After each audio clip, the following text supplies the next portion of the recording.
E hoje, nessa noite tão gostosa, quente, né, gente? Que bom que a gente tem um ar-condicionado aqui, né? Nós vamos aqui tratar de alguns assuntos dos quais eu prometo para vocês não deixar o tempo pesar. Aí alguém me olha e fala assim: Edivaldo, o que você preparou, meu Deus? Né? Você já colocou o primeiro slide aí? Já. Tem um passador aqui. Vamos lá. Hoje nós vamos falar um pouquinho sobre espiritualidade. Somos espíritas, precisamos falar de espiritualidade, falar de religiosidade. E hoje está ótimo, Tezinho, está ótimo. Aí no fundo o pessoal está enxergando direitinho. Nós vamos falar de espiritualidade dos transtornos da mente. Eu acho muito importante a gente abordar esse tema, porque quando a gente estuda a doutrina espírita, a gente percebe que tudo gira em torno de uma necessidade do ser humano, do espírito que está reencarnado em evoluir, não é isso, gente? E como se processa essa evolução? Através da reencarnação. Então, nós não podemos ignorar que a nossa passagem aqui na Terra não é a primeira. E também não será a última. Todos nós aqui estamos em processo de desenvolvimento e evolução espiritual. Justamente porque somos espíritos. Então, o ponto de vista que a doutrina espírita nos coloca para enxergarmos a vida e enxergarmos as lutas e as dificuldades é o ponto de vista espiritual. Se a gente não olhar para as nossas dores, para as nossas angústias, para as nossas dificuldades, para os nossos desafios, sem um ponto de vista espiritual, a gente se rebela. Ou a gente deprime. Então, falar dos transtornos da mente, a gente vai buscar aqui, por exemplo, Joana de Ângeles. Ela vai aparecer, tá? Tem que chegar mais perto da Joana de Ângeles.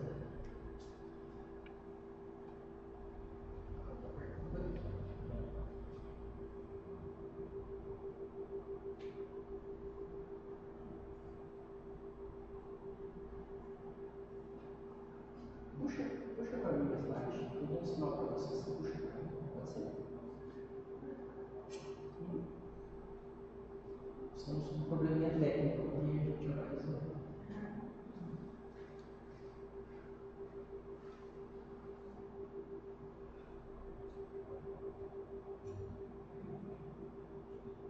Isso.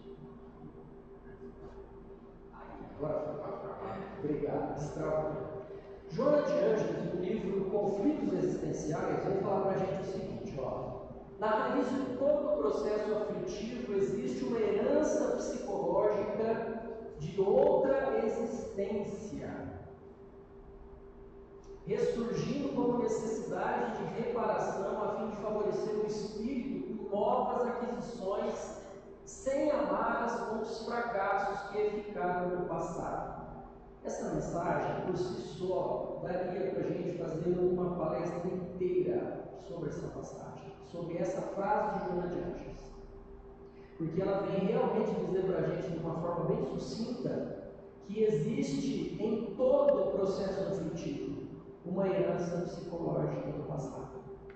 Todas as nossas dores, aflições, dificuldades, doenças do corpo, doenças do espírito, da mente, elas estão, na sua gênese, está em existências passadas.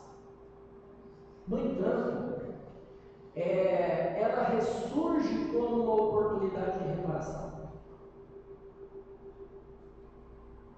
Ressurgindo, ela favorece o espírito para a evolução sem as amarras, fique bem claro isso, sem as amarras com os fracassos que ficaram no passado. Joana de Ângeles vem colocar para a gente também que uma boa parte das nossas angústias, ansiedade e aflições na existência presente estão de um passado mal elaborado. Como é que nós não elaboramos esse passado? Não elaboramos esse passado por conta da culpa ancestral que nós trazemos na nossa alma.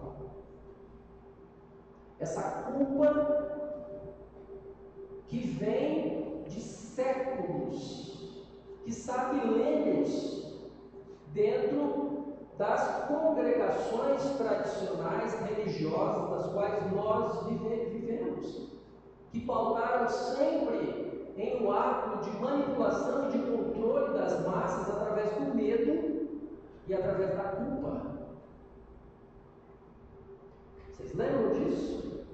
Adão pecou pela primeira vez, né? Então, eu sou responsável também direto pelo pecado lá de Adão. Então, eu venho, com essa ideia dessa minha culpa de reencarnação em reencarnação. E junto com isso, todos os transtornos decorrentes das minhas vivências, das contingências existenciais de reencarnação em reencarnação. Nós precisamos entender isso. Porque quando falamos dos transtornos da mente, nós precisamos entender que um dos transtornos, talvez o mais severo, mais significativo e o que mais nos conduz a ideias de suicídio é a depressão. Então, o que está no passado nos deprime. A depressão é um excesso de passado. De um passado longínquo, ou talvez de um passado nem tão distante. Quem de nós não gostaria de apagar uma memória de 15 anos atrás? De 20 anos atrás? Ou talvez uma memória da semana passada, que está aqui na nossa cabeça, nos perturbando. E a gente diz assim: eu queria esquecer isso. Eu vejo isso muito lá na minha clínica, quando a pessoa procura e fala: olha, eu queria esquecer isso, mas eu não consigo. Porque isso fica como uma ideia obsessiva, como um pensamento ruminante, a todo instante me lembrando daquilo que aconteceu, e eu lembro disso e eu não consigo dormir. E isso me gera transtornos de ansiedade, me gera estresse, etc. Porque eu estou vinculado com a minha mente naquele pensamento, e aquele pensamento me gera um outro pensamento, que gera um outro pensamento, que gera um outro pensamento. E às vezes eu acho que eu vou enlouquecer.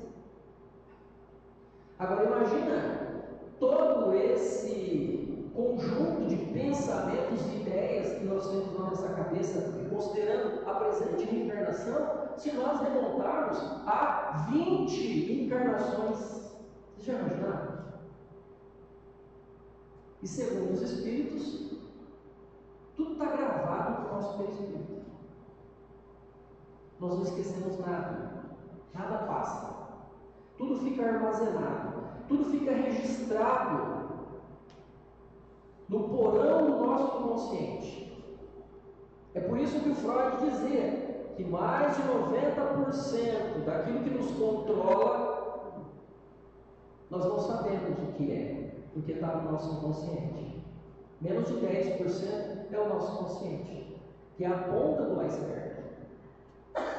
E a doutrina espírita, então, vem nos ajudar. Que bênção que é a doutrina espírita, porque ela vem mexer nesse conteúdo inconsciente, mostrando as nossas origens, mostrando um estudo sistematizado, metódico, com metodologia científica, onde nós podemos alinhar os conhecimentos da ciência em qualquer época da humanidade e podemos trabalhar esses conteúdos. Então, quando falamos dos transtornos da mente, é preciso considerarmos essas premissas. Porque a depressão, como Leo Tolstói diz no livro Minha Confissão, ele dizia: minha vida havia parado trabalhar, de comer, de beber, de dormir. Não podia, na verdade, evitar fazê-los, mas não havia vida real. Isso é o que sente uma pessoa com depressão. Só quem vive uma depressão sabe como é enxergar o mundo cinza. Se você não passou por isso, peça a Deus para que você não passe. Porque é uma das dores piores, porque dói a alma. A pessoa não sabe dizer onde está doendo, mas dói a alma. Então, quando a gente pensa em causa, isso está relacionado muito a perdas significativas também, mas nós temos eventos externos e internos que contribuem. Perda de emprego, rompimento de uma relação afetiva, pessoa que foi vítima de abuso, assédios, dificuldades financeiras. Temos fatores genéticos, bioquímicos, doenças, medicação, álcool, dificuldade de comunicação, conflitos, estresse, ansiedade. Nós temos um conjunto enorme de variáveis que se intercomunicam, se entrelaçam, e a pessoa ela acaba se deprimindo não por uma causa, mas por um conjunto de causas. E a gente coloca aqui, são causas multifatoriais. Seria interessante, bom, né, se pudéssemos dizer a causa da depressão é isso, então toma esse remédio, mas não é assim. Não é dessa forma. Então, para trabalharmos isso, esses são os sintomas, mas eu não quero ficar falando muito sobre isso. O sintoma predominante é o humor deprimido e perda de capacidade de sentir prazer, e mais uma outra sequência que só o médico ou psicólogo pode diagnosticar. Mas nós vamos aqui falar a respeito das dimensões do ser humano e do sofrimento humano. Nós precisamos entender isso. Porque se temos uma causa espiritual, a gente precisa entender como é essa causa espiritual. Como diz Joana de Ângeles, como diz Chico Xavier, Emmanuel, como diz a doutrina espírita. Então, precisamos entender qual é a nossa dimensão. Nós não somos só um ser biológico. Assim, né? Esse conjunto de trilhões de células aí que se interagem, morrem, renascem, etc. Nós somos também seres psíquicos, porque também nós pensamos, nós elaboramos ideias, crenças, a gente sente emoções, a gente interpreta emoções e pensamentos, mas somos também seres sociais. Temos a nossa família, grupo de amigos, relacionamentos afetivos, e acima de tudo nós somos seres espirituais. Veja que o ser espiritual, ele abrange, influencia o ser biológico, psicológico e o social. Na questão 369 do Livro dos Espíritos, os Espíritos já responderam isso para Kardec, dizendo que os órgãos são os instrumentos da manifestação das faculdades da alma. Então, os órgãos do corpo, eles são responsáveis por fazer com que as faculdades da alma, elas se manifestem, elas se comuniquem com a gente. Então, dependendo, né, do grau de perfeição dos órgãos, ele está relacionado à excelência desse trabalho. Então, se eu tenho lá um probleminha aqui com o meu corpo físico, eu vou influenciar a manifestação do meu espírito. Assim como o espírito também ele vai influenciar a formação do meu corpo, dos meus órgãos, da minha conexão neural, da minha rede de conexão neural. Então a gente precisa entender isso, que é a dimensão do ser e do sofrimento humano. Então nós somos e nós sofremos nessas 4 instâncias. Sofremos do ponto de vista biológico, por conta dos neurotransmissores estarem desajustados de dopamina, serotonina, vamos dizer assim. Sofremos por conta do ser psíquico que somos, porque começamos a interpretar o mundo de uma forma catastrófica, muitas vezes, pessimista, desesperançosa, e somos seres sociais também, porque isso afeta no no rendimento do meu trabalho, isso afeta no meu desempenho como cidadão, como um ser social que eu sou, e afeta também em termos espirituais. Então, o que nós pretendemos falar aqui hoje? Como é a espiritualidade que influencia, que mantém e que cuida e que trata dos transtornos mentais, sobretudo da depressão. Quando a gente fala de depressão, a gente lembra de tristeza, gente, não é isso? Tristeza. A gente está triste com depressão? Não, não é. Tem dia que eu estou triste, não é? Tem dia que eu estou feliz, estou alegre, depois eu fico mais 2 dias triste, aí depois eu fico alegre de novo, e aí eu fico oscilando, e às vezes eu me preocupo com isso, falo, por que eu fico oscilando desse jeito? Não é? A oscilação faz parte, é mais comum do que a gente imagina, nós não precisamos nos preocupar com isso, porque a nossa vida é realmente como se fosse lá o eletrocardiograma, né? Você está lá em cima, depois você cai, depois você sobe de novo, depois você cai. Então nós temos que ter cuidado para a gente não cair e ficar. O grande problema é isso, eu caí e eu me manter por muito tempo aqui embaixo. Então isso significa que eu estou doente. Quando a gente fala de tristeza, vamos lembrar então da variável espiritual da tristeza. Na questão 400 do Livro dos Espíritos, o Kardec faz o seguinte questionamento: o espírito encarnado ele permanece de bom grado no seu envoltório corporal? Ou seja, o meu espírito reencarnado aqui, ele está bem reencarnado no meu corpo? Vocês acham que está? A gente fica contente reencarnado? Vocês acham ou não? É bom estar encarnado? A gente fica contente, não fica? Não é que a gente não quer nem desencarnar, porque vai desencarnar a gente não quer, né? Não, eu sou espírita. Você é espírita, não quer desencarnar? Não quero não. Então assim, olha que pergunta que o Kardec fez, e olha que resposta que os espíritos deram. O espírito encarnado permanece de bom grado no seu envoltório corporal? É como se perguntasse se o encarcerado agrada ao cárcere. Pergunta lá para o cara que está preso se ele agrada ficar lá, é gostoso ficar lá. Não. O espírito encarnado aspira constantemente a sua libertação e tanto mais deseja viver-se livre do seu invólucro, quanto mais grosseiro é esse. Então a gente está aqui e a gente quer ir embora. Poxa vida, irmão, mas eu não penso assim. Sabe por que você não pensa assim e eu também não penso assim? Porque nós estamos aqui sob o domínio do ego, da vida material. Nós não estamos pensando com o nosso eu mais profundo, ou seja, com o nosso self.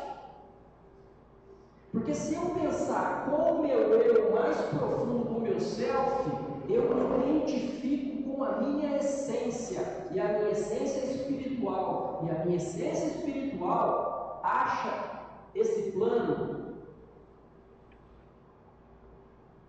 um porre. É difícil estar aqui.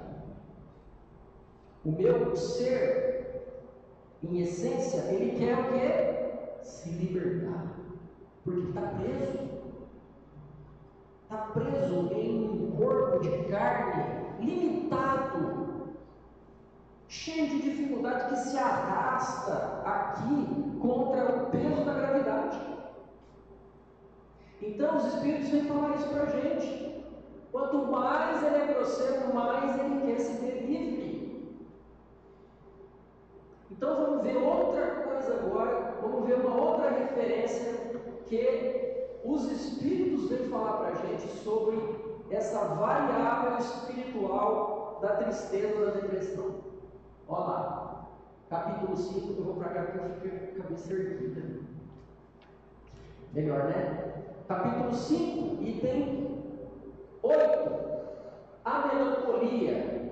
Uma mensagem que está no Evangelho segundo o Espiritismo, que foi do espírito François de Geneve, em Bordeaux. Ele diz assim: sabeis porque uma vaga tristeza se apodera por vezes dos vossos corações e vos faz sentir a vida tão amarga? É o vosso espírito que aspira à felicidade e à liberdade, mas ligado ao corpo que lhe serve de prisão, ele se cansa em vãos esforços para escapar. Vocês já viram isso? Alguém já prestou atenção nesse texto? E vendo que esses esforços são inúteis, ele cai no desânimo, fazendo o corpo sofrer. Não falei do biológico?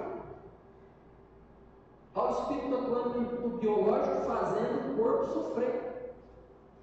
Ele sofre sua influência com uma languidez, um abatimento, uma espécie de apatia que de vós se apodera, tornando-vos infelizes. Aí a gente olha para isso e fala assim: então aqui está a variável da depressão, do ponto de vista espiritual. Será que é aqui que a gente vai encontrar? Será que essa aqui é a variável da depressão? Ela pode ser uma das variáveis. Uma das variáveis. Uma variável importante, mas ela é uma das variáveis.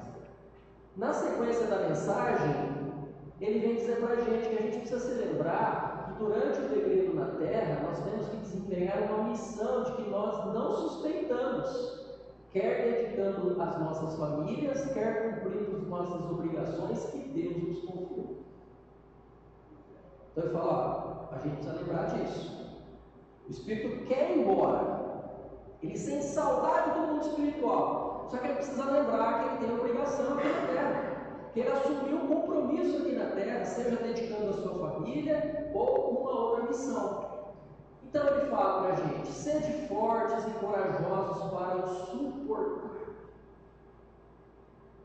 E aí ele vem então com uma orientação para a gente: sejamos fortes e sejamos corajosos para suportar, afrontar os resolutos. Gente, isso aqui é muito importante, porque vem falar para a gente de enfrentamento e não de fuga. A fuga é uma atitude de covardia moral, é uma atitude de desespero pelo espírito que não consegue enxergar além do terra a terra. Dura pouco e vos conduzirão à companhia dos amigos por quem chorais e jubilosos por vir-vos de novo entre eles, nos estenderão os braços a fim de guiar-vos a uma região inacessível às aflições da terra. Então eles dizem assim: olha, aguenta a mão, suporta, enfrenta, dura pouco. Mas vamos falar que quando eles falam dura um pouco, qual é o olhar deles?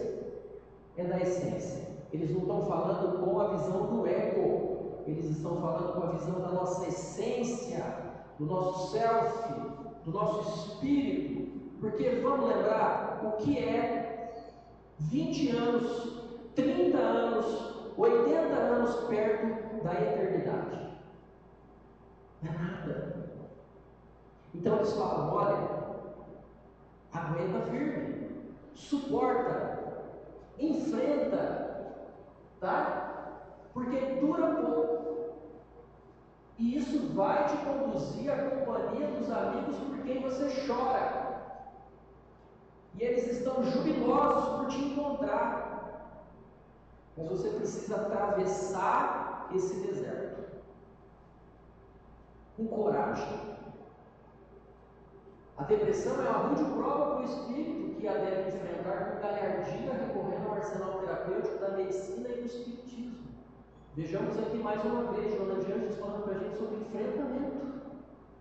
Nós precisamos enfrentar com galhardia, recorrendo ao arsenal terapêutico da medicina e do espiritismo. E aí Joana de Anjos então vem falar desse trabalho multidisciplinar. Somos seres biológicos, psicológicos, sociais, espirituais. Nós precisamos enfrentar com os recursos que nós temos da medicina, psiquiatria, da psicologia, com medicação, com psicoterapia, com terapia ocupacional, com alimentação, com exercício físico e também com espiritualidade, com religiosidade. E nós temos aqui realmente um arsenal terapêutico. Aqui na nossa casa espírita, por exemplo, aqui nessa casa espírita tem um arsenal terapêutico. Vocês sabem me dizer qual é? Quais são? Quem arrisca? O passe. Quer outra terapêutica? A fluidoterapia. Qual mais? O estudo. Não tem estudo aqui? Tem. O que mais? O trabalho assistencial. Esse é maravilhoso. Qual é o outro? O trabalho mediúnico. As reuniões de desobsessão. Porque nós vamos encontrar uma outra variável aqui. Além daquela que eu puxei lá. Tem uma outra variável espiritual aqui. Qual é? Olha o que Kardec disse aqui no Livro dos Médiuns, capítulo 14, item 45. O Espiritismo não nega as causas sociais e biológicas dos transtornos mentais. Entretanto, ele acrescenta uma outra origem, as obsessões. Ou seja, a ação persistente que o espírito mal exerce sobre o indivíduo. Como espíritos que nós somos, nós influenciamos uns aos outros. E da maneira que nós influenciamos, nós também somos influenciados. E nós não podemos desconsiderar essa variável, que é importantíssima. E muitas vezes essas influenciações, elas não são influenciações positivas.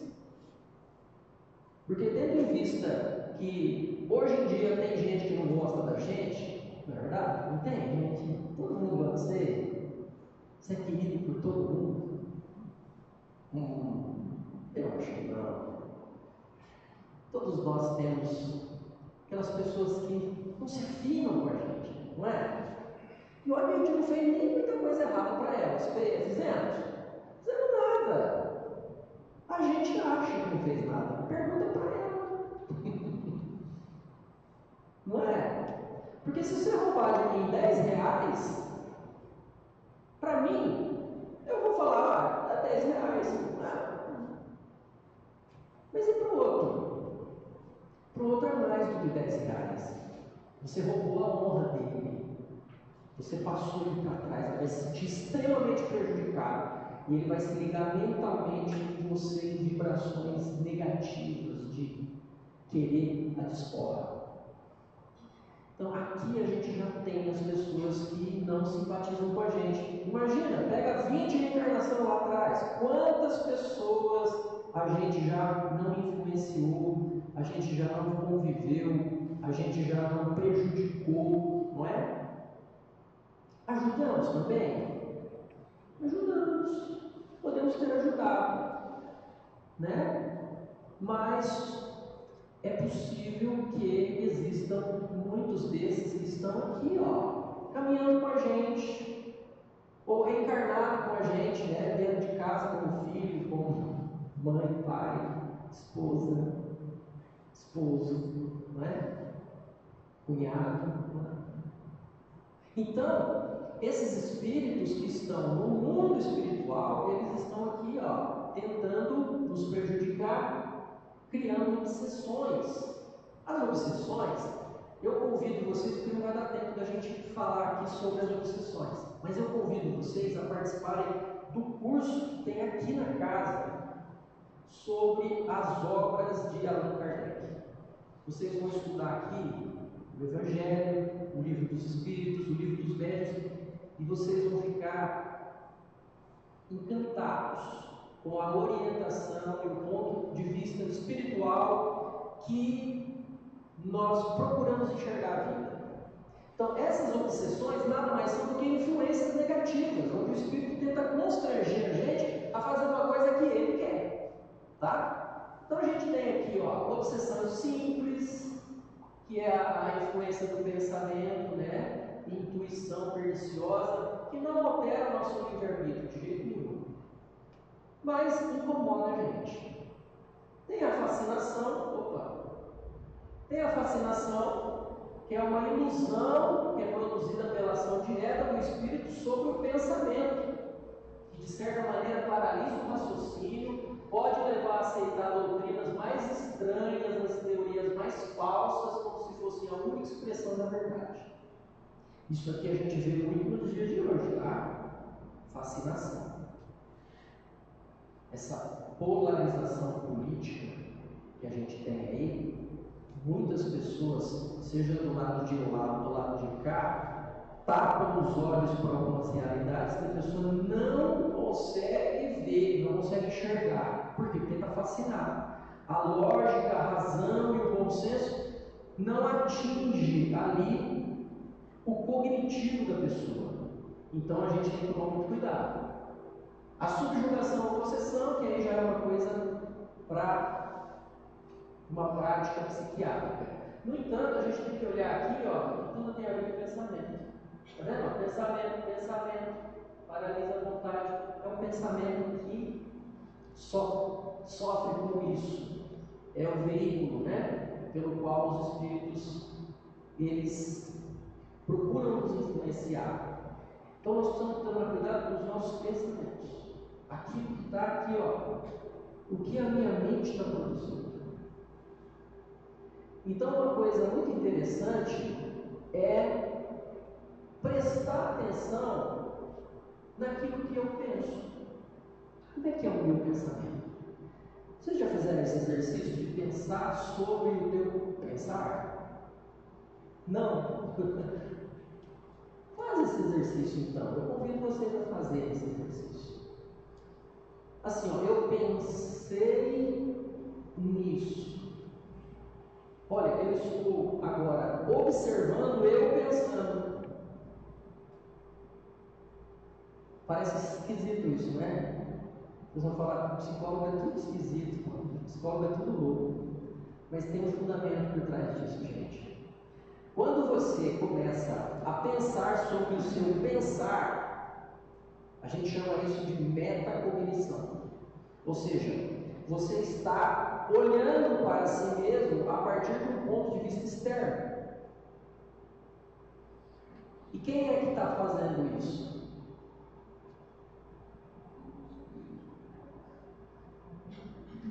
Se eu perguntar para você, o que você é? Você vai falar assim, você é a tua emoção? Não, você não é a tua emoção porque você analisa a tua emoção, não é? Você não fala, olha, eu estou triste, olha, eu estou com medo. Então, se você analisa a tua emoção, você não é a tua emoção. O que você é? Ah, eu sou o meu pensamento. Então, peraí, se você consegue pensar sobre o seu pensar, então você não é o seu pensamento. Você é mais que isso, não é? Aí você vai dizer, ah, então eu sou a minha mente. Tá bom? Você não consegue avaliar a tua mente? Você não avalia a tua mente? A minha mente está produzindo tal pensamento. É minha mente que produz o pensamento. Então eu avalio minha mente. Então você é a tua mente? Não. Você é mais que a tua mente. Quando você faz esse exercício, você está exercitando o teu espírito. O que é o teu espírito? É a tua essência. É o teu eu mais profundo. É aquilo que é chamado de self. É o teu eu mais profundo. Então, a proposta renovadora que o Espiritismo vem trazer é justamente resgatar essa ideia trazida por Jesus há 2000 anos atrás. Vós sois podeis fazer o que eu faço e muito mais, se eu quiserdes. Mostrando para nós que somos filhos de Deus, seres imortais. É a ideia do Espírito que sobrevive à morte do corpo físico e que se mantém vivo pela eternidade. Nós estamos vivendo uma fase na nossa existência onde nós estamos presos, chumbados, manipulados pelo próprio mundo para enxergarmos apenas o terra-terra. A gente olha para a vida acreditando que tudo vai ser resolvido através de um ser milagroso que vai aparecer no campo da política e resolver para a gente tudo. E a gente se esquece que, além das nossas responsabilidades sociais e políticas, acima disso nós somos seres espirituais. Nós temos uma missão nesse mundo. E essa missão, ela está inscrita no nosso ser mais profundo, no nosso eu, na minha essência, que vai encontrar uma ressonância muito forte quando se depara com os ensinamentos de Jesus. Bem-aventurados os aflitos, bem-aventurados aqueles que sofrem,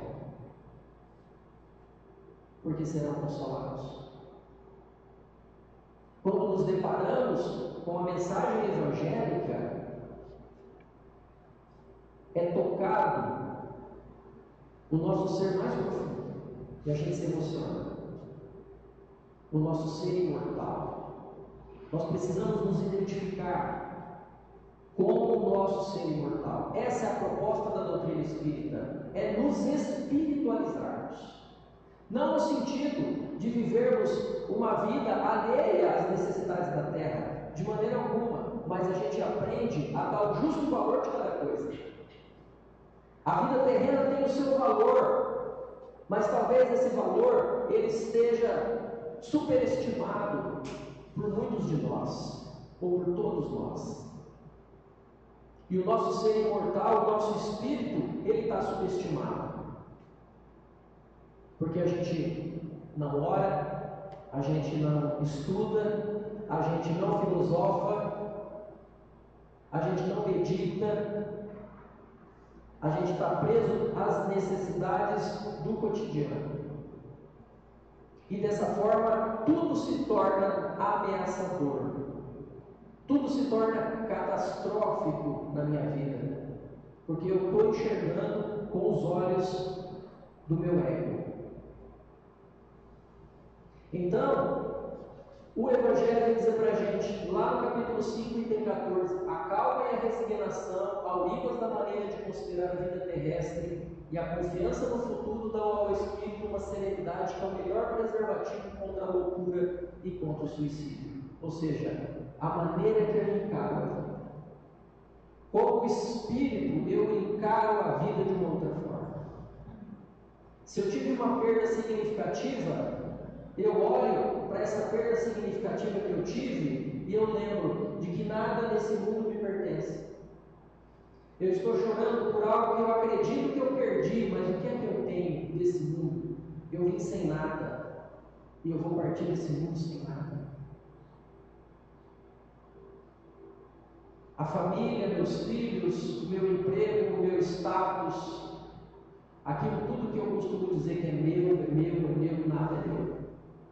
Tudo me foi emprestado por Deus como recurso valioso para o meu desenvolvimento, para a minha evolução. Quando eu enxergo do ponto de vista espiritual, eu vejo que as lutas, as dificuldades que eu enfrento são necessárias para o meu burilamento, para o meu aprendizado. Já imaginou se eu fosse criado pelos meus pais com todas as facilidades da vida? Será que eu teria a resistência e a coragem que eu tenho hoje para enfrentar meus desafios? Quando eu olho para a vida sob o ponto de vista espiritual, eu não me abalo com as dificuldades, com a ameaça da morte, porque eu sei que se a morte ela me encontrar ali na esquina, apenas o meu corpo será aniquilado. O meu espírito jamais ele morre, porque eu continuo a minha vida no plano espiritual e reencarno nesse mundo quantas vezes forem necessárias, até que eu conclua o processo de desenvolvimento, de evolução que Deus colocou para mim. Então, as dificuldades da vida, eu as encaro com fé no futuro, eu as encaro com esperança, porque dessa forma eu vou ter essa calma e essa resignação que os Espíritos vêm trazer para mim. Porque a vida da maneira de enxergar a vida, cada problema ele tem o tamanho e a importância que a gente dá. Nós é que damos aos problemas o tamanho deles. Então, deixa eu puxar mais um slide aqui. A maioria dos sofrimentos decorre da forma incorreta, porque a vida é encarada. Diz Joana de Ângeles no livro Plenitude. A maioria dos meus sofrimentos.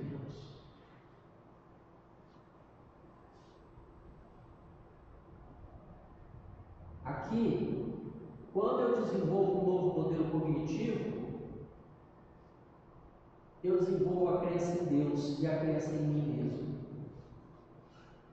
Quando eu procuro trabalhar no bem, quando eu procuro estudar sobre a minha essência, eu desenvolvo a crença num Pai Todo-Poderoso, num Deus bom, num Deus justo.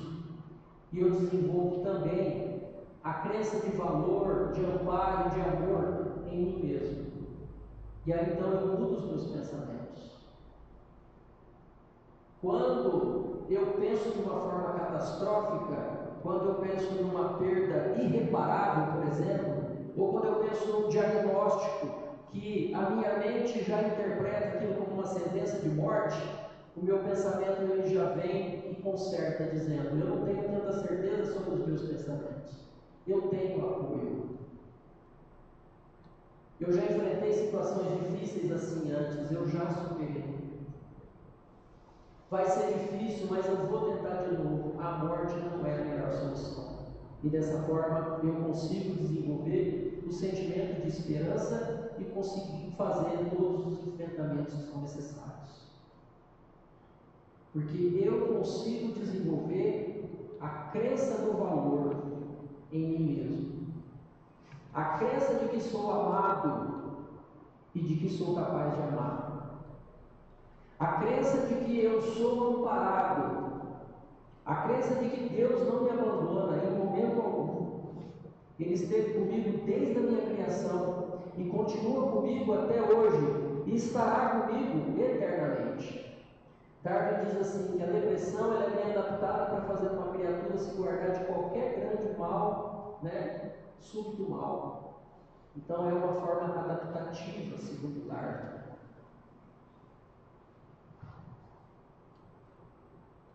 A gente enxerga a luz do fim do túnel quando temos o apoio familiar. Para a família é uma melhor compreensão das suas forças e das suas fraquezas. A pessoa que passa por um estado, numa situação de depressão,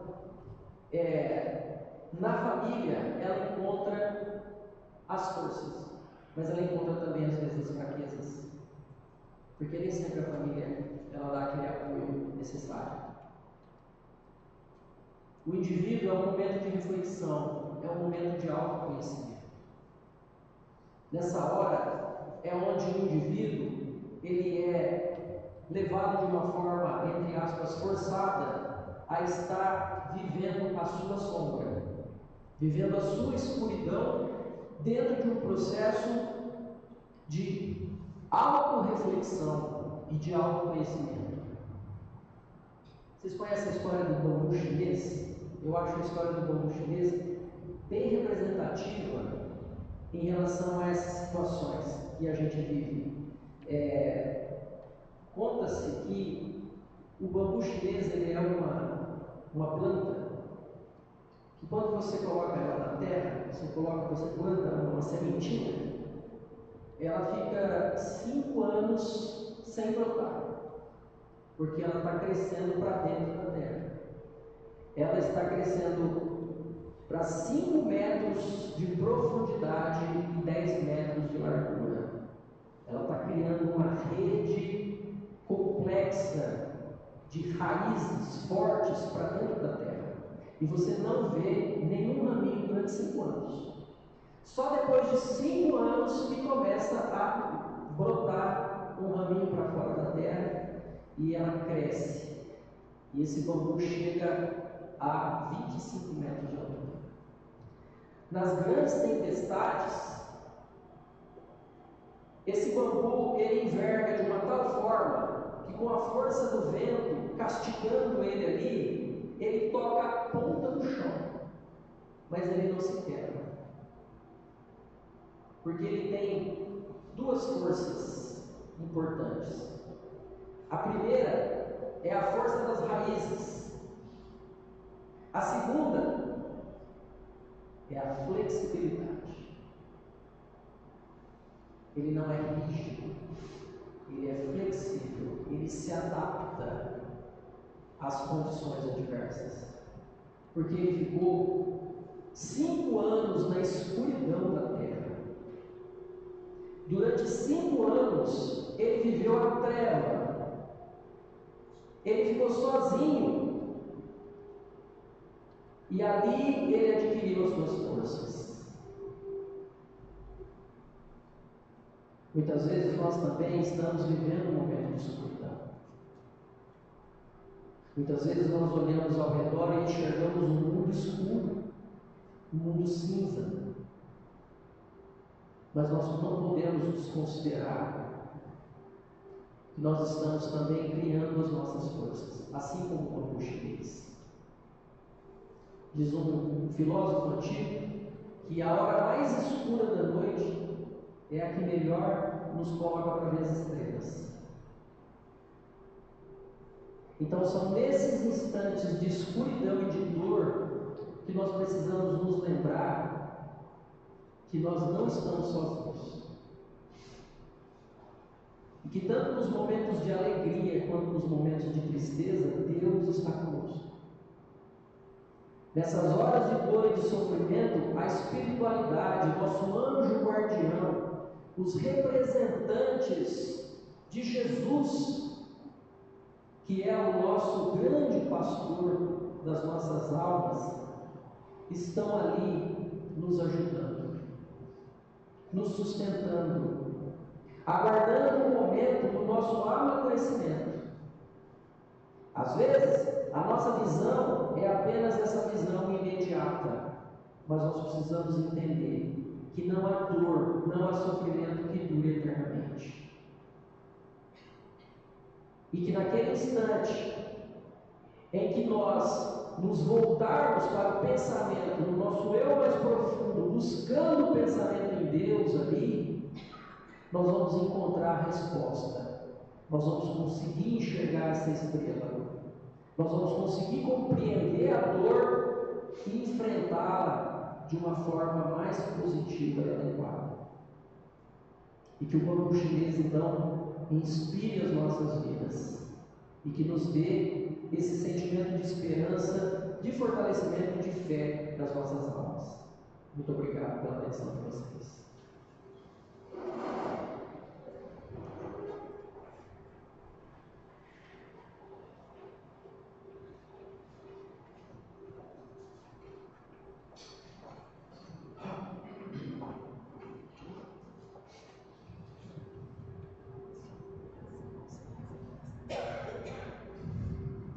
Vamos convidar os nossos companheiros passistas que se posicionem para o passe.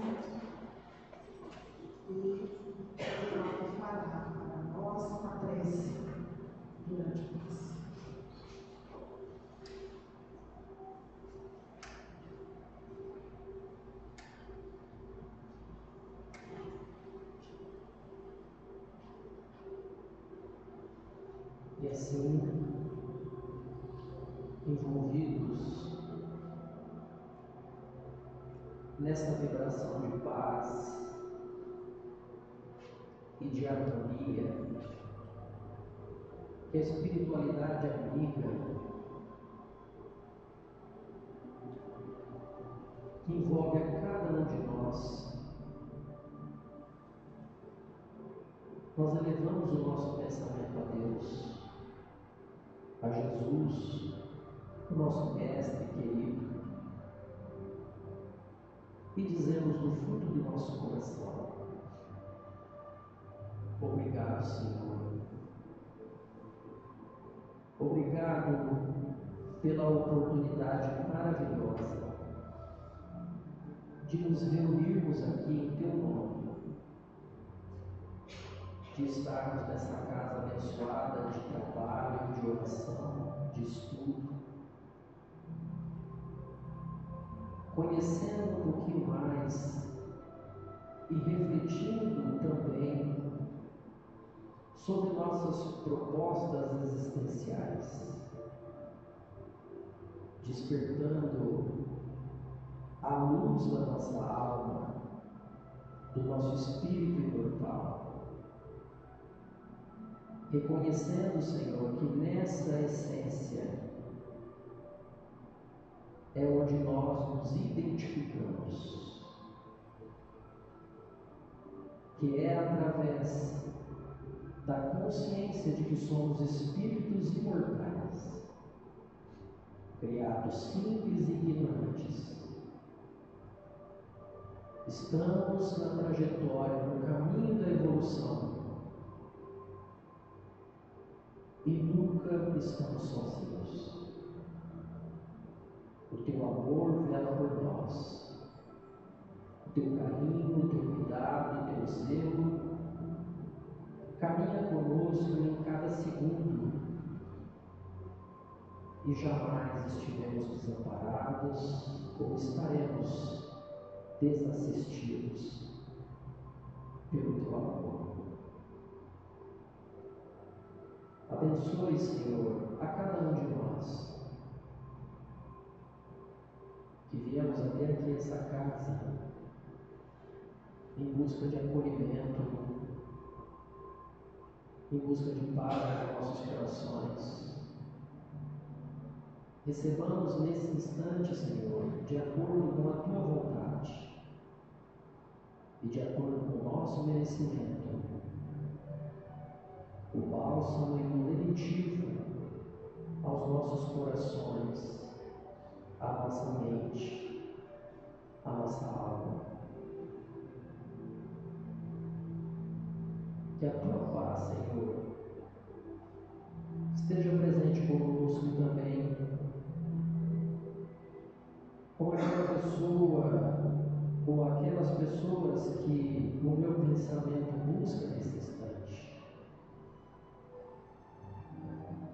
Nos ampare, Senhor,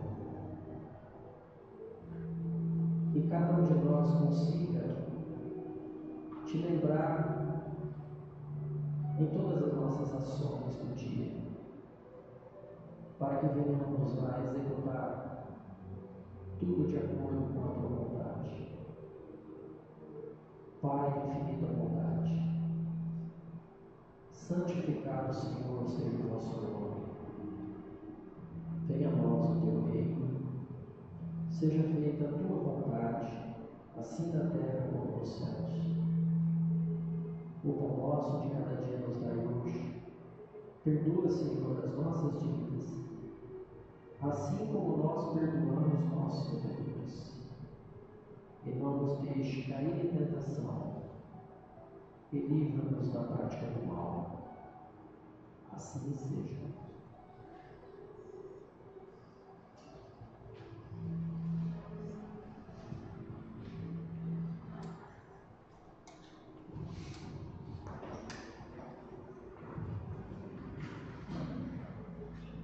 Nós queremos dizer, em volta da nossa gratidão por ter aqui conosco.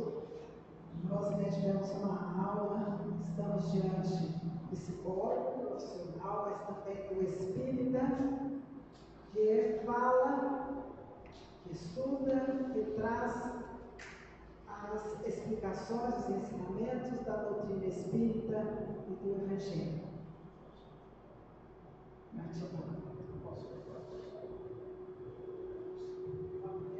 Pessoal, rapidinho. Às segundas-feiras, de forma quinzenal, nós estamos com um programa no YouTube, pela Sala Virtual Joana de Ângeles. Tá? Nós estamos estudando esse livro, Conflitos Existenciais de Joana de Ângeles.